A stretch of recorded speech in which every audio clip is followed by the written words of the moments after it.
it is one that most clients of ours and employers in general don't want to take on or build from scratch, right? They don't want to reinvent the wheel, and they also don't want to have endless meetings about what is important to us. This is the Rebel HR Podcast. If you're a professional looking for innovative, thought-provoking information in the world of human resources, this is the right podcast for you.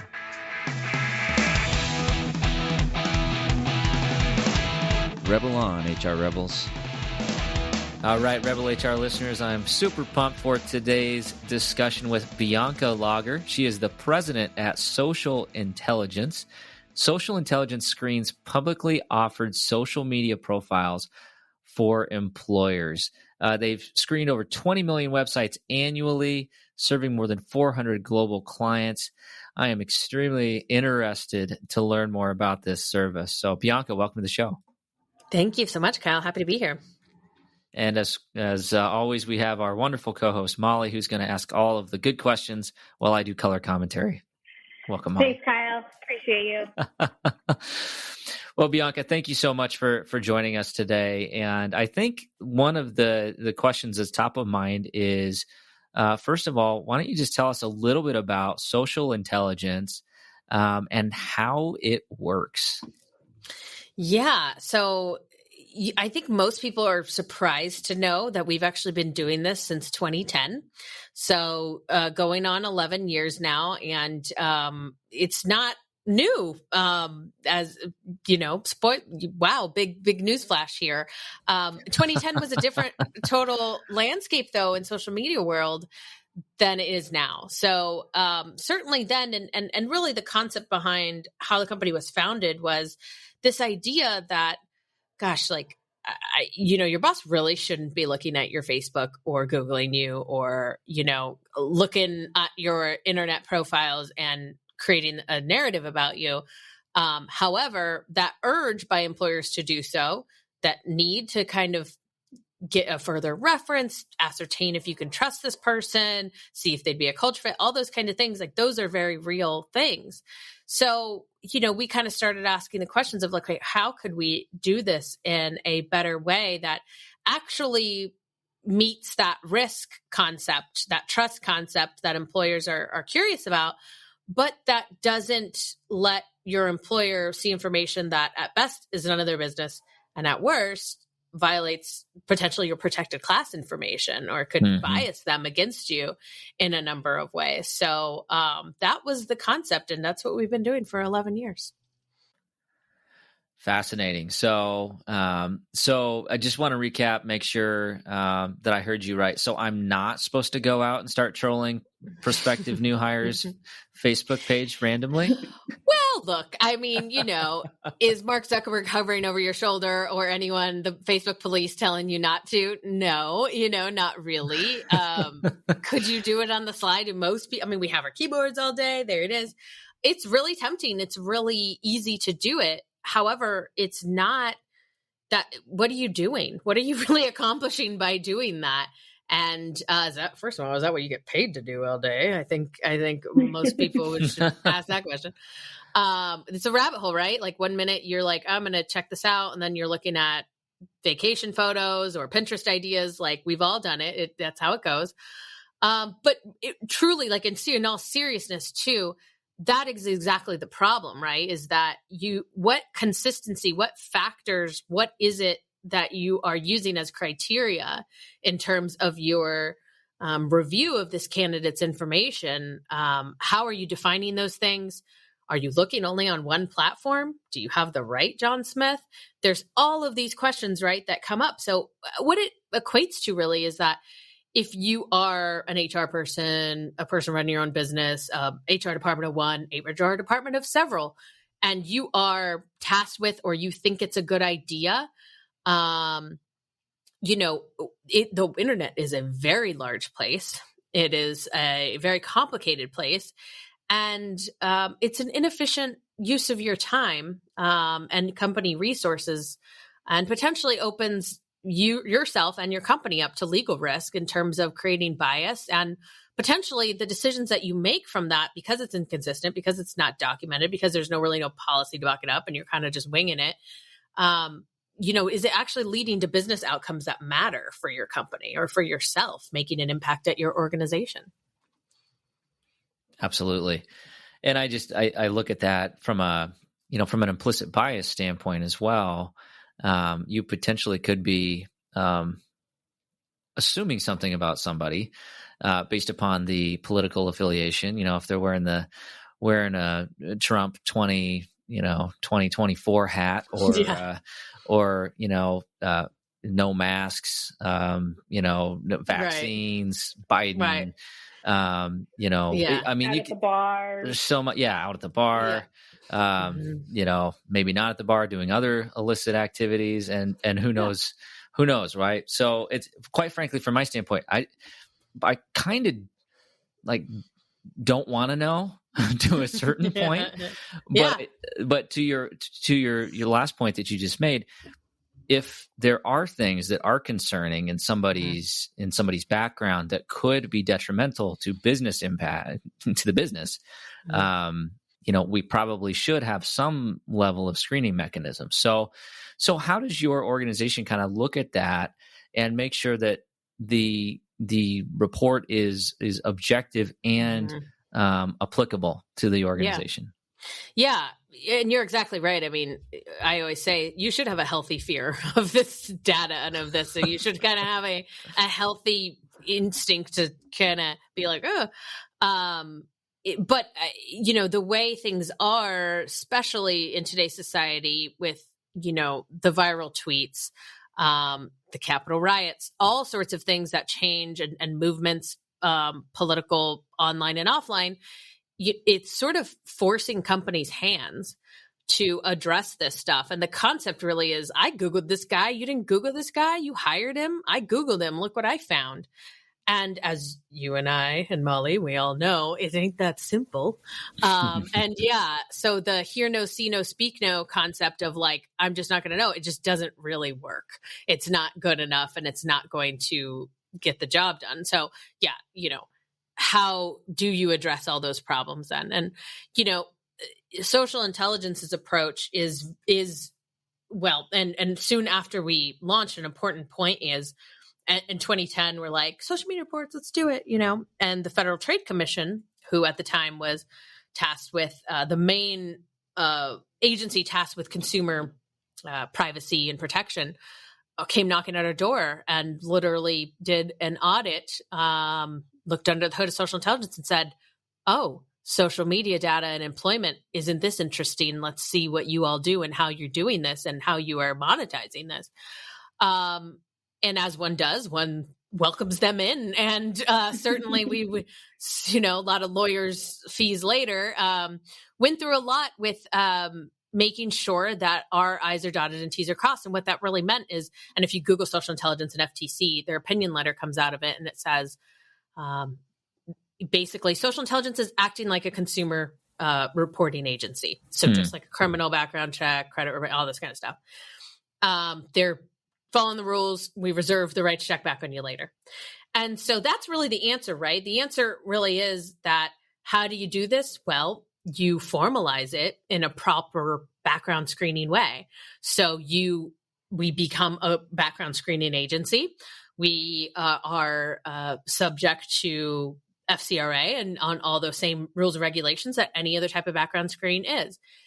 And that's really another solid point here too, right? Could you go down to the county yourself and pull a criminal record? Sure. Is there a lot of things you need to think about for that? And again, efficient use of your time and all sorts of stuff? Yes. So, CRAs, consumer reporting agencies, generally help you through that process, both from an efficiency and thoroughness perspective, an accuracy perspective, and then the legal perspective of making sure you have the proper disclosures and authorizations, that there's a dispute process should somebody have a problem with the information. And that's really important. And a question I get all the time too is like the whole "it wasn't me" of it all. I was hacked, whatever it is.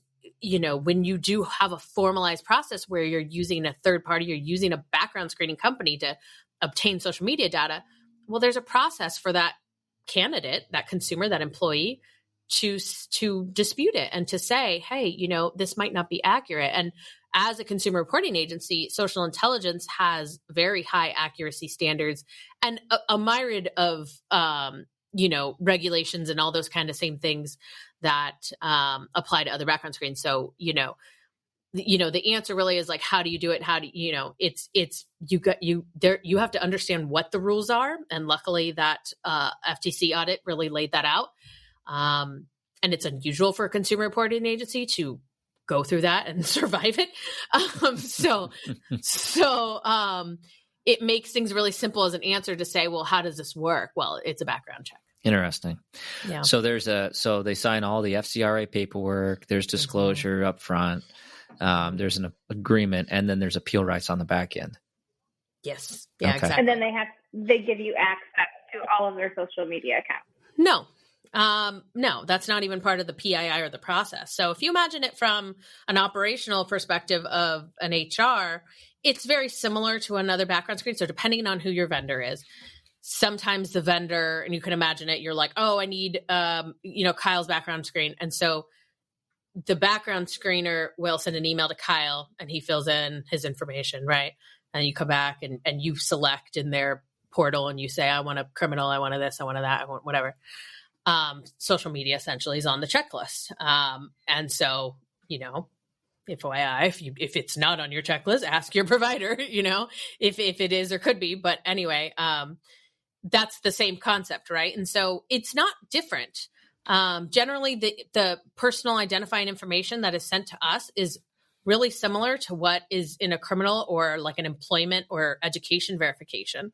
So essentially, it's email address, name, location, where are you in the world, and who are you? John Smith in Los Angeles isn't going to get us very far. So email address, education, history, employment history, prior known addresses. Those are the things that people share online.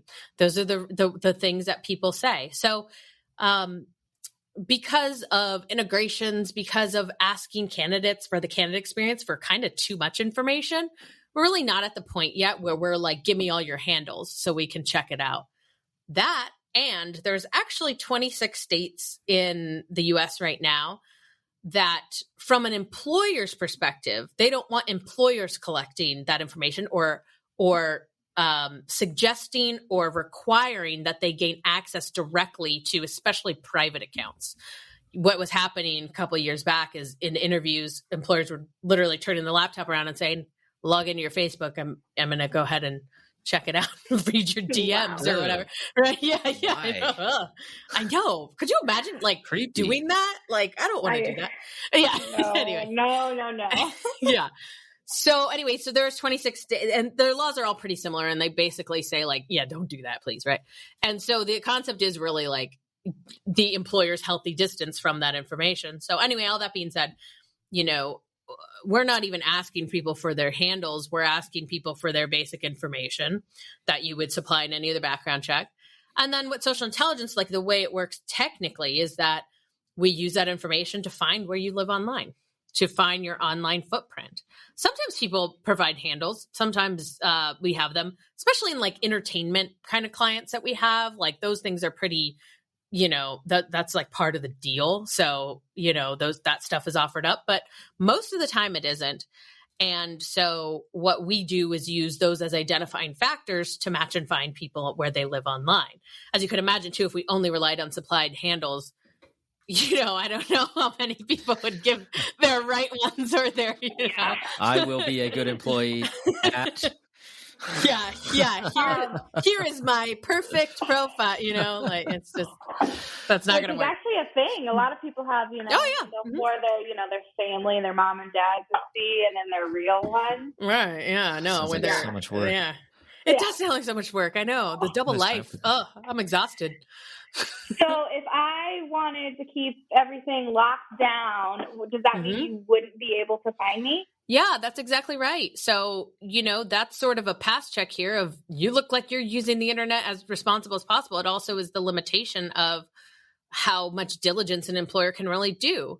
And again, goes back to those privacy and state laws. You do have a right to privacy, right? You do have a right to keep some of that stuff, as private as possible. And as we advise our clients, if somebody's taking that step to do that, well, again, where your diligence ends is also where your risk really does get mitigated, because if your coworkers or clients can't find that stuff, and if in a court of law, it's like, why didn't you find this? Well, it was unavailable to me. That's a very different story, right? So it's a legally defensible sort of border of where employers can draw the line and say, look, like, this isn't a private investigation. We're not going after IP addresses and trying to find you on the dark web in every little corner of the earth. You could take that scorched earth, approach, and I don't know that it is going to be cost efficient nor sort of feasible to do on every single employee, nor is it really, most people aren't going to have that adverse or kind of the secret dark world history. What social intelligence solves, and the problem really is the kind of, well, I mean, there's a lot of words I can say that would be very judgmental, but I'll say like less than good judgment in your public sphere, where people are sharing stuff that, your clients can Google, your other employees can Google. It's stuff that is out there and is clearly, going to be problematic both from an external and an internal perspective. So the privacy stuff is actually rarer than people think, though. Only about 1% of the time do we find an individual, like, we cannot identify them online. Sometimes it happens because we just don't have enough PII. We just haven't had enough, whatever. What does happen is that sometimes we'll find them online, but Twitter is on and off. Instagram's on and off. So we can find their profile, but we don't see any of the content. Facebook is more complicated. LinkedIn is more complicated. Every single thing that you post or every piece of information about you has different privacy settings. So for the most part, we identify about 4 to 6 profiles that we can identify publicly online per person on average. But there is a hodgepodge of security and privacy settings there. And somebody might have a lockdown Facebook or Instagram, but their Facebook is a little, so you can imagine there's sort of a hodgepodge with every single person. And a lot of times, I mean, if you think about it, a lot of reasons people are sharing is to share, is to gain audiences, is to even monetize it or gain attention in some way. So the narcissism of it all, don't count it out. So the criteria that you're looking for, whatever you're looking for, however you create this formula, is it, do employers have any say of what they're looking for? How does that formula get created? Yeah, great question. It is one that most clients of ours and employers in general don't want to take on or build from scratch, right? They don't want to reinvent the wheel, and they also don't want to have endless meetings about what is important to us. So from the get-go, we've narrowed in on what we kind of call categories or content categories, buckets of information that are fairly universal to most employers. And then from there, we allow them to customize it, or if they have this kind of customized concept of a very specific behavior that they are looking for. What's important to us and to the employer is that those things are very well legally defined. And that can be something that we can narrow down really well from social media. So for example, the 4 sort of universal ones that most people use is sexually explicit content, potentially illegal content, potentially violent content, and examples or demonstrations of intolerance, which is a very broad category. Sounds great. Yeah. Very gray. 50 Shades of Grey. Right. And again, if you were doing that yourself and you're thinking, okay, those 4, you could start there, right? Like define, it's a great start. Define what it is that is important to your organization, what flies and what doesn't. And they're complicated, even with like drugs. Does marijuana matter to your organization? Some companies don't. So there is nuances certainly within there. In terms of hate speech and in terms of intolerance, very difficult, right? It is not easy for certainly, Debbie in HR to be tasked with Googling around and try to, see if this person's intolerant. Okay, well, what does Debbie think is intolerant, right? That's really what it's going to come down to. And same thing with social intelligence. And so especially in the past 2 years, and then in the past year, we were kind of glad we really had our stuff together with all this stuff, which is to say we need a better system of documentation of how these kinds of activities are defined. So what we built is something that we're very proud of and what we call the Social Intelligence and Tolerance Database. And what that is we cite a number of sources. So CIA, the FBI, the Southern Poverty Law Center, the Anti-Defamation League, organizations and law enforcement agencies that are tasked with defining terrorist groups, hate symbols, hate speech, what those things are, so that when we find content and we can help narrow down on content based on those definitions. And then when we report it back on the report, say, this person has followed several of these groups and these groups are defined by this organization as a hate or terrorist group. So there's no willy-nilliness about it, right? This hate symbol is considered a hate symbol defined by this organization. This isn't just social intelligence being like, oh, we don't like that word. This is really about documenting very carefully and putting back to a credible evidentiary source to say, this is how this works, so that you can make a decision, go the adverse action route. You could talk to the client. We always talk about teachable moments.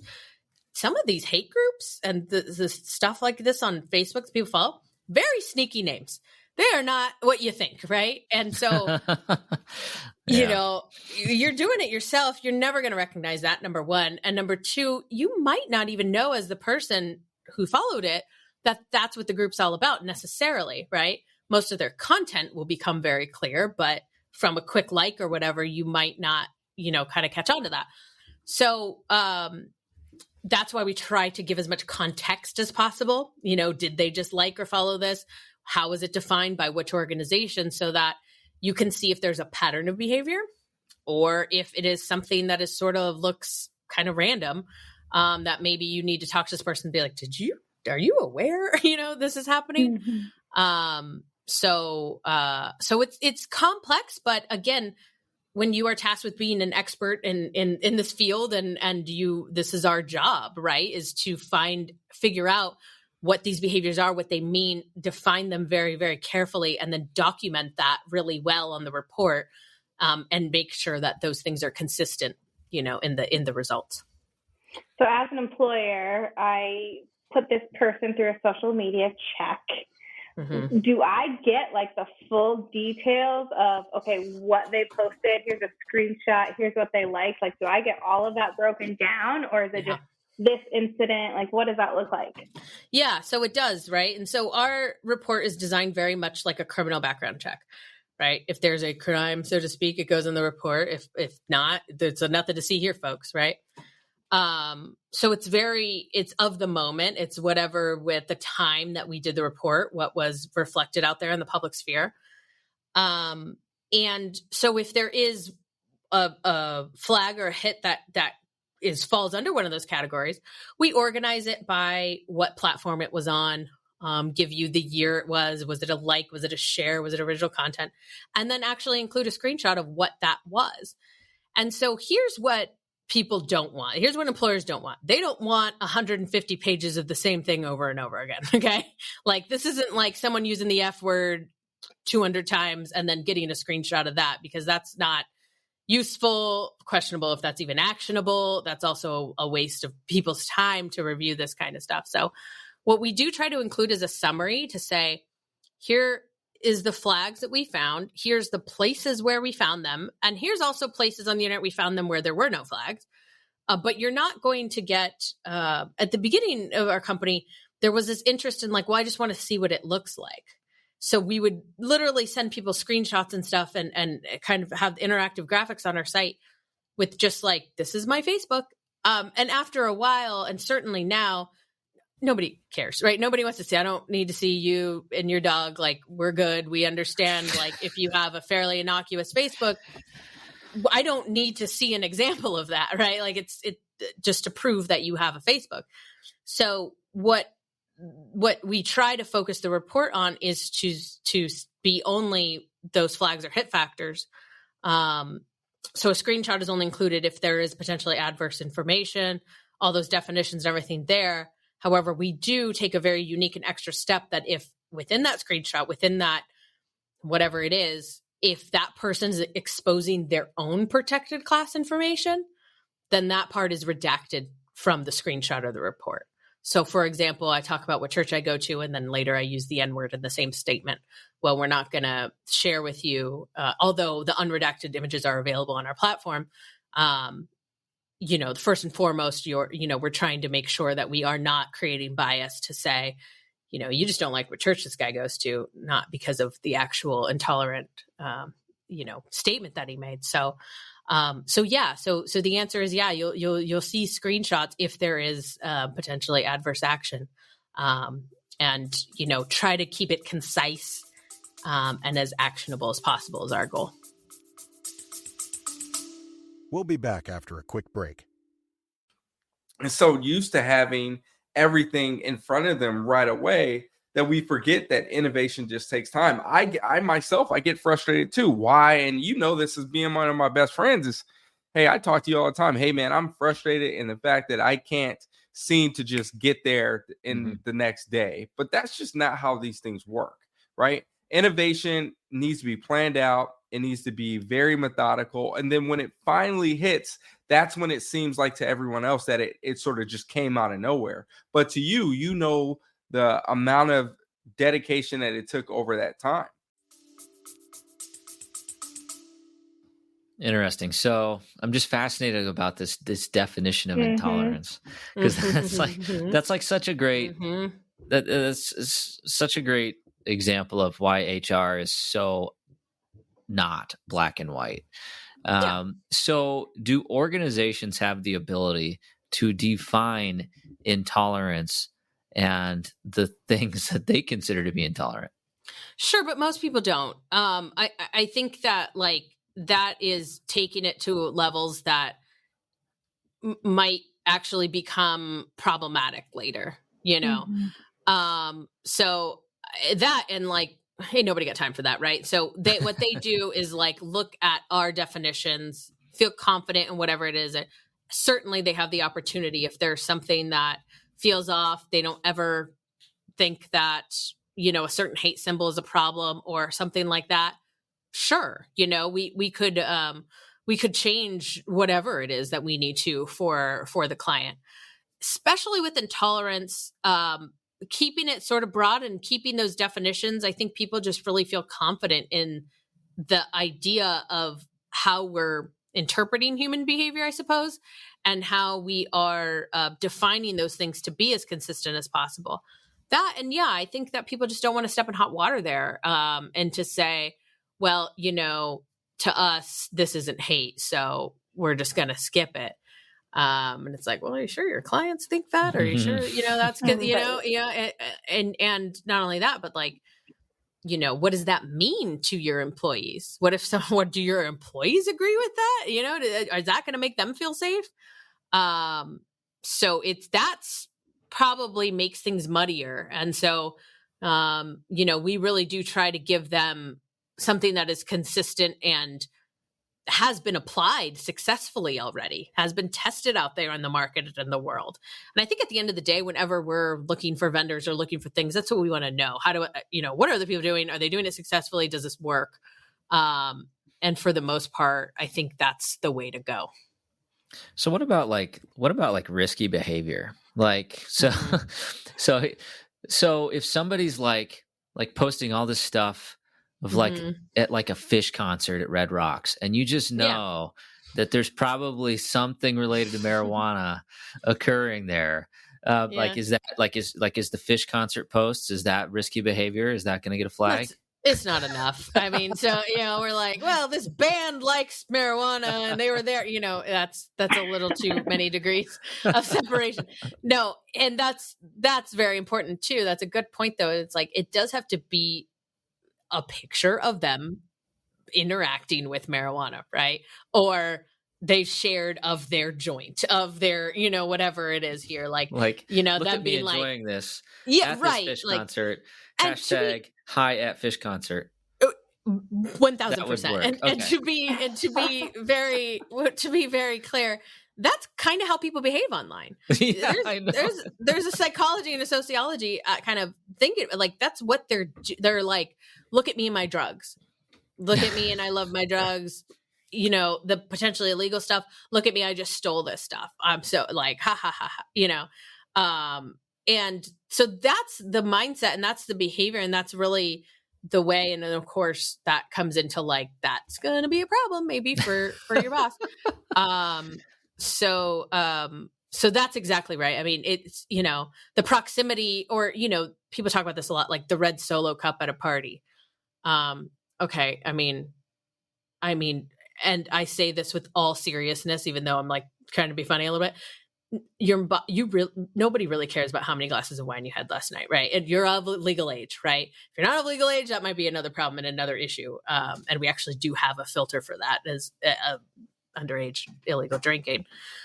But what we found from our clients and their behavior for the most part is that, like, you know, excessive drinking, it's a rare kind of more customization problem for employers necessarily in certain specific, but by and large, the idea isn't that like this guy goes out too much in parties. The idea is really like, how does that affect your illegal behavior? Now, are you holding your beer and driving?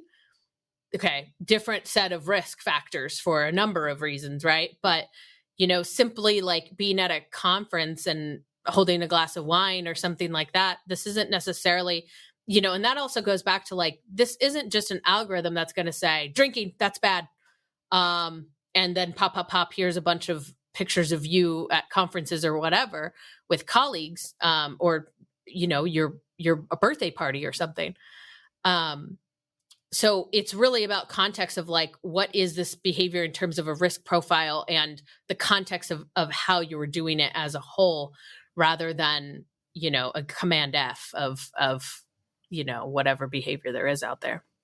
Bianca, that's a really good reminder. So for any HR practitioners listening right now, don't post on social media at any HR conferences. It will not end well for you. No, that's not true. We're not scaring folks here. No, You've never been to an HR conference, Bianca. I have been. You've been. I have been to many.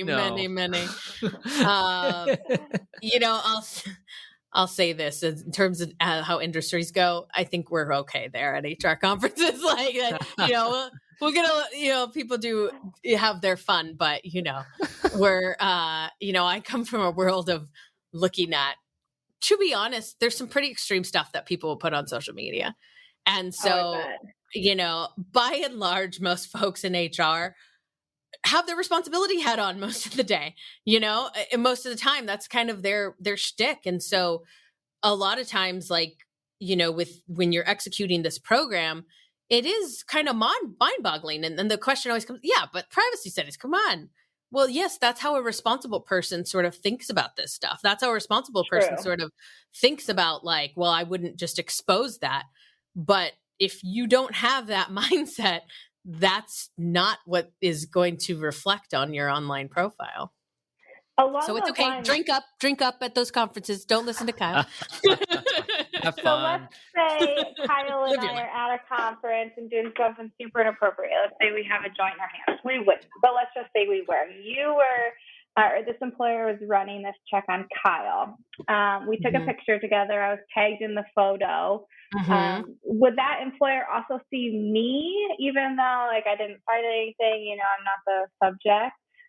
Yeah, there's so many like scenario questions that you could go through, but besides getting the stink eye probably from other people around you in that photo, I would say that, like, you know, if we are tasked with doing Kyle's background check, then we will only see it if it's visible on Kyle's profile, right?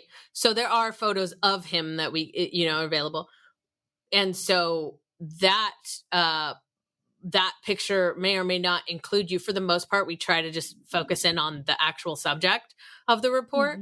But it's sort of inconsequential necessarily, that whether or not no one would know who you are.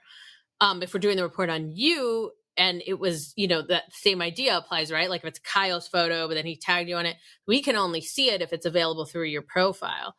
And it's public and we're able to see it and all that kind of stuff. So, potentially, there's a tagged situation there that you might want to consider, because if it is available Facebook, that's an easy thing to do. Tag somebody is available in their profile. Right. But it really is about the person that we're doing. So then we're not going, okay, Molly, let's look at all of her photos. It has nothing to do with Kyle and his employment at that, that company. So we also for efficiency reasons, we're sticking to that. Absolutely. I'm just thinking, like, I'm in retail, so I hire a lot of people's friends, referrals and that type of thing. So that's where my mind was going. So I bet I've learned quite a bit about my current employees through this as well. Yeah, sure. Could you, you're like, oh, I also know, there they are. It could happen. I mean, in theory, really. But our approach is really to try to focus in on the subject and the subject alone. That makes sense. I'm fine in that scenario. Kyle's up a creek. Yeah. Well, and I think if we've established anything during this discussion, it's that Kyle is a bad influence and that people should stay away. Kyle, you're just out there causing trouble. That's right. I mean, this is so fascinating. And I've so what? Are you giving me grief on the podcast photo again? I am. Yeah, they're out there. Sorry about that. Bad behavior is written all over it. It does. But even the term rebel HR is oxymoronic, right? Because really, I mean, come on, it's True. I mean, we're rebellious to an extent. We're rebellious with boundaries. Right. There you go. So one thing I do want to I want to highlight that a scenario that actually happened to me at a previous employer. And this type of screening is really fascinating because it's actually how we accidentally discovered that we had a serious issue. So we had hired an individual in a management position, and great resume, great background check. We did a formal background check. And then the first day when they started, one of the employees at that location Googled them.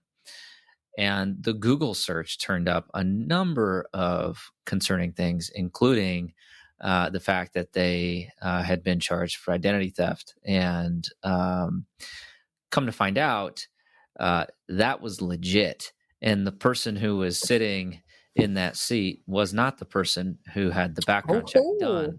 And had we done a full social media check, we would have identified that, because it was as simple as someone Googling this person and having, enough detective skills to say this picture matches, and that was that. And so yeah, wild. I've had the same thing happen. I think crazy. It happens probably more than we would like to think. Really? Like people just absolutely being like, I'm John Doe, not John Smith. Like that's me. Maybe not even necessarily like tricky places, but just like things that have come up that maybe Googleable. Wasn't on the Yeah. No, I mean, I hear that every day, pretty much. Wow, that's an interesting one though. But yeah, I mean, this is true. We called the U.S. Marshal because there was an outstanding warrant for their arrest, and they were arrested. Yeah, taken into custody. Truly, too. I mean, that's a hell of a day at work. I'll say that. Sure is. But I had a beer in my hand in that social media picture that night. Yeah. Sure. No, I mean, look, that's it, right? I mean, why didn't you Google that guy? It comes back again over and over again. That, and another common story here is, and one like tagline that I heard at an HR conference once, was it started online and bled into the workplace, or it started in the workplace and ended up online. And that's, these tasks, especially in HR, you're kind of dealing with now, is that you're like, okay, now I'm looking at this guy's DMs, or these, I'm getting a complaint about bullying, on social media or whatever. So it's not just contained anymore to whatever we say in the cubicle. And again, that kind of idea of like, hear no, see no, speak no, it's just not good enough, right? It's just not good enough to say, and, hey, is there actual other legal, criminal risk there that you would otherwise not necessarily know. Some folks are smart enough to know how to skirt around background checks, like you said. And so there is something that can be said for ascertaining information about somebody just by seeing what their online life is like. Here's the real challenges I've been dealing with specifically in the last year is, I hire someone and then I've got a couple of colored associates, Black individuals. Mm-hmm. We hire this person. They start looking at each other on Facebook, and this person outwardly says they don't believe in Black Lives Matter, and all that stuff. So then this person is like, why would you hire this person? Now I'm feeling very uncomfortable. Did you see what was on his social media? Blah, blah, blah. So those are the things that I have definitely been dealing with this past year. Yeah. It's funny. It's very real, right? It's very real to mitigate those things and know when that person's, conversations online are crossing the line, both for the individual who's offended and by the offender, right? Because, to kind of say like, where does this company stand on an issue? Well, sometimes if he is just sort of saying, I don't believe in this, does it end there? Or does it not end there? Right. Is there actually more to what he's saying and more content that he's producing that is absolutely crossing the line? And then where does that policy in your own organization reflect to say, and here's, the line, so that you can have a conversation with both parties to say, listen, offender, so to speak, this is specifically, the problem that we're going to have here. And hey, person who's offended, he hasn't crossed that line yet. Or, yes, we have crossed the line and here's what we're doing about it. So, it does affect productivity, toxic workplace environments, all this kind of stuff. These are very real things. They're very real emotions that people are feeling. They're very real fears, and they absolutely affect how people are doing their jobs and how people can be productive at work. And when you are in the business, as we all are, of maintaining and having high performing teams, it's something that has to be dealt with. So, I always can emphasize more of that consistency in the policy around it, just so that, which HR is very good at, to have, that's the name of the game, right? Is having these things well documented so that, you aren't like, oh Lord, what am I going to do? I don't know, this is tough, but to say, okay, listen, when he crosses this line or as he has, now this is something that we have to do about it. But lots of job security this past year. Yeah. Oh gosh. That for a million reasons. That's just one small example, but HR has been like the star of the show. Oh my gosh, you're so sweet. Hey, much deserved after a long time, a long time coming, but getting people into remote work places, like how companies are going to handle, communication. And then of course, coming back to work now, whole other ballgame. Y'all are very busy. So, we are a remote company primarily. They are, we have employees mostly in California, but Texas and New York as well. And so, to have that, I don't face that struggle currently. So hats off to y'all too. It's and wherever you are out there. Easy. It's been such a so but to breathe. Everybody HR this last year, it's like the first HR conference that's in person. Let me tell you, it's gonna be on, baby. It's gonna be game on. Well, Bianca, this has been such a fascinating conversation and really interesting work. And kudos to you and your team for going to the dark side of social media profiles. I don't know if I'd wish that on my greatest enemy, but you're doing the work. Rough day. Yeah, I resonate with that. We had to call the Marshall story. Let's just say it's happened, more than once around here where there's like, oh, okay, this is bad. This is beyond. Yeah, this is beyond. So call the authorities. Yes. This is bad. Yes, indeed. And hope and pray that they can do something about it. Yeah. Yeah. All right, we're going to shift gears and we're going to go into the Rebel HR Flash Round. Question number 1. What is your favorite people book? Oh, people book. Gosh, well, does this count? I'm reading right now. This probably does not count, but I'm so in this headspace. I have a toddler and I'm reading one of these like how to discipline your toddler without losing your mind kind of stuff. That so totally counts. That totally counts. counts. And if you figure it out, you let me know because my mind was lost many years ago with that. Yeah. No, I was telling somebody else about that recently. I was like, well, I like a lot of fantasy, but right now I'm reading this. And they're like, oh, well, that's fantasy too. I'm like, that's true. Yeah, that is true. True story. So you're into fiction. All right. Yeah, great. right. Love Yeah, it. exactly. Novels. All right. Perfect. Right. Question number 2. Who should we be listening to? My instinct to answer this question is yourself. But I also understand, it's like, oh, what are you going to learn? You know what I think, and it goes along the tracks with like the fantasy-ness of it all. Take a breather sometimes, right? We're in the space where it's like, oh, I'm learning, productive, my tips, the best practices, this and that.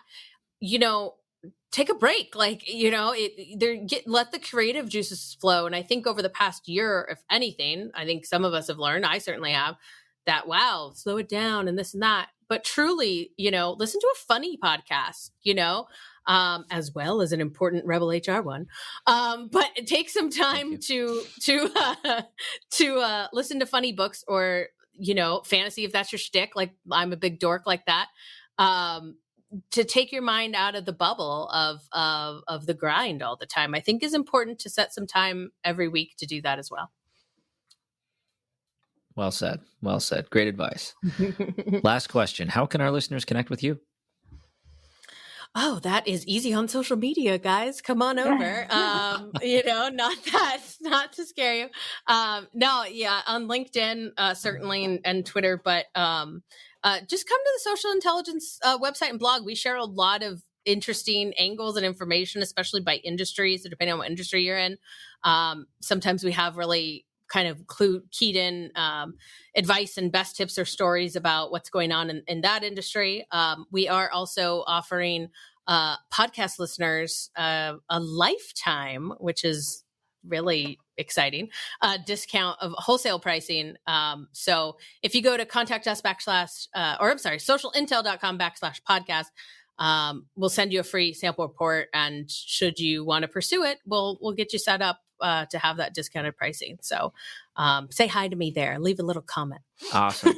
And we'll have all that information in our show notes. So check it out and follow up. But really, really fascinating stuff. And I think sounds like something that could be helping out a lot of our workplace challenges. So thank you so much, Bianca. Thanks, guys. Appreciate it. Molly, Kyle, you've been awesome. Thanks so much for the chat. Thanks. All right, that does it for the Rebel HR podcast. Big thank you to our guests. Follow us on Facebook at Rebel HR Podcast, Twitter at Rebel HR Guy, or see our website at rebelhumanresources.com.